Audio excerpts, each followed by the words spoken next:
dari kelompok 4 yang beranggotakan saya Digita Pramita Badracari dari absen 9. Saya Safira Putri Rahmadani, absen 33.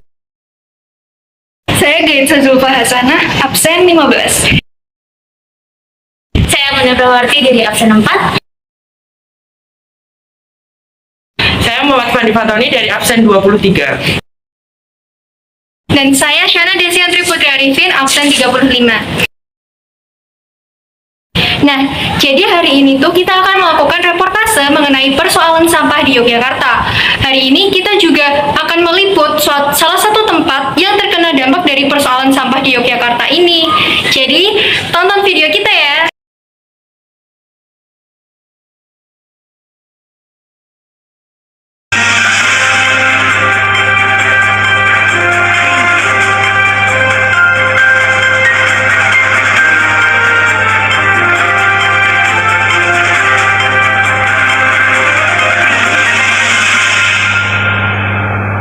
Halo semuanya, pada kesempatan kali ini saya akan membahas sedikit materi yang sedang kita pelajari, yaitu mengenai perubahan lingkungan.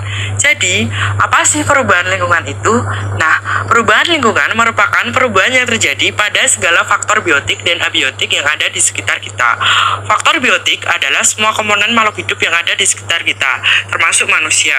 Sedangkan abiotik adalah komponen tidak hidup dari suatu ekosistem. Contohnya tanah, air, cuaca, dan suhu.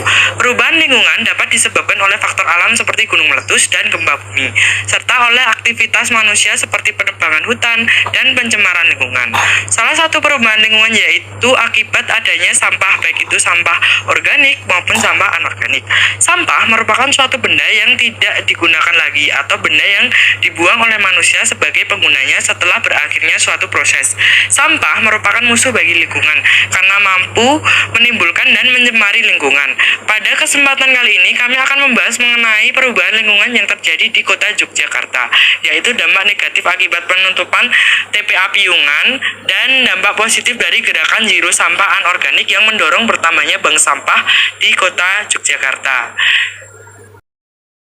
Jogja Darurat Sampah. Daerah Istimewa Yogyakarta menempati peringkat kedua sebagai penyumbang sampah dengan rata-rata 270 ton per hari di antara kabupaten atau kota lainnya. Persoalan sampah di Yogyakarta diperparah dengan ditutupnya TPST Piungan atas permintaan warga sekitar yang merasa dirugikan akibat pencemaran lingkungan di sekitar TPST yang tidak segera ditindaklanjuti. Adapun faktor utama ditutupnya TPST Piungan adalah kondisi yang memprihatinkan dan membutuhkan pemeliharaan karena sampah di tempat itu sudah melebihi daya tampungnya. Dengan lahan transisi yang semakin terbatas dan kiriman sampah yang terus menumpuk, penutupan TPST Piungan ini mengakibatkan kemacetan pada jalur pembuangan sampah. Oleh karenanya, kini TPST Piungan hanya menerima sampah organik saja. Hal tersebut bertujuan agar tidak terjadi hal yang serupa di kemudian harinya. Namun, penutupan TPST Piungan ini justru menimbulkan permasalahan yang lebih besar lagi. Kondisi wilayah Jogja dirundung sampah yang hampir terjadi sepekan. Hal tersebut membuat sampah-sampah menggunung di sejumlah titik kota. Nah, pada kesempatan kali ini, kelompok kami melakukan reportase dengan mengunjungi salah satu depo sampah di kota Yogyakarta yang terkena dampak dari penutupan TPST Piungan, yaitu depo sampah Mandala Krida. Seperti yang bisa kita lihat, bahwasanya di depo sampah ini terdapat timbunan sampah yang menggunung dengan berbagai jenis. Tidak terkecuali sampah organik yang bercampur dengan sampah anorganik. Kami merasa khawatir dengan kondisi tersebut, karena sampah akan terus menggunung hingga melebihi daya tampungnya karena sudah tidak bisa mengirimkannya lagi ke TPST Piungan. Hal ini akan memicu berbagai pencemaran lingkungan yang dapat terjadi, seperti pencemaran air, udara, dan tanah. Lingkungan yang tercemar oleh pembuangan sampah akan menjadi kotor, kumuh, jorok, dan bau yang kemudian akan menimbulkan penyakit seperti kolera, diare, dan masalah kesehatan lainnya. Permasalahan sampah di TPST Piungan ini muncul karena pelaksanaan pengelolaan sampah tidak sesuai dengan konsep awal. Pengelolaan sampah dengan sistem open dumping di TPST Piungan saat ini berdampak lebih besar terhadap lingkungan sekitar. Salah satunya adalah air lindi yang dikeluhkan oleh warga. Di sisi lain, minimnya teknologi mutakhir terus menimbulkan permasalahan di TPST Piungan. Polusi udara, air, dan tanah di sekitar TPA yang tidak pernah dibersihkan dengan baik.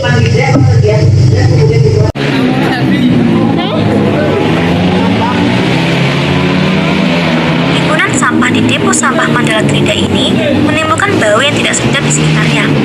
Keadaan ini sangatlah merugikan bagi warga sekitar yang kemudian memicu keluhan-keluhan dari warga. Kami mengambil contoh lainnya dari depo atau TPS di Jalan Hayam Buruk, Selatan Stasiun Lempuyangan, Kota Jogja. Beberapa pemilik warung makan di sekitar depo sampah memilih menutup sementara usahanya karena bau yang menyengat dari timbunan sampah dan makanan yang dijual pun rawan hingga belalang. Bahkan beberapa warga memilih untuk mengungsi karena tidak tahan dengan bau menyengat di sekitar depo sampah.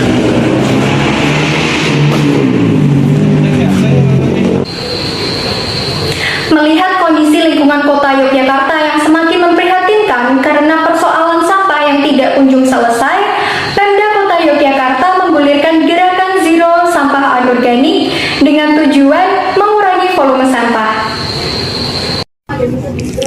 Zero sampah anorganik merupakan salah satu kebijakan yang telah ditetapkan di Kota Yogyakarta per tanggal 1 Januari 2023 kemarin, di mana kebijakan ini diberlakukan guna memilah dan memilih sampah anorganik dan mengurangi pembuangan sampah ke TPA atau TPST. Dengan gerakan itu, sampah anorganik rumah tangga dikelola ke bank sampah karena tempat pembuangan sementara atau depo hanya menerima sampah organik dan residu.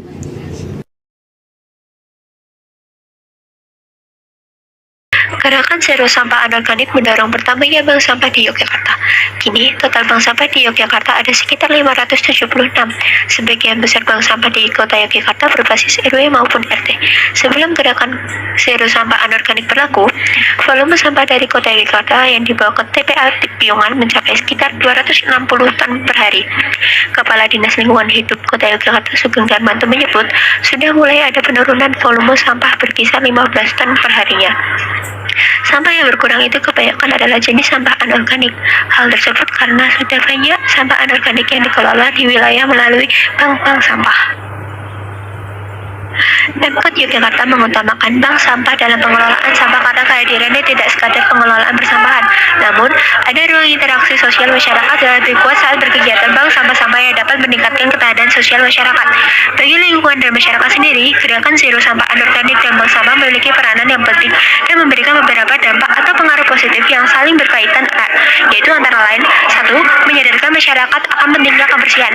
2. Lingkungan masyarakat sekitar menjadi lebih bersih.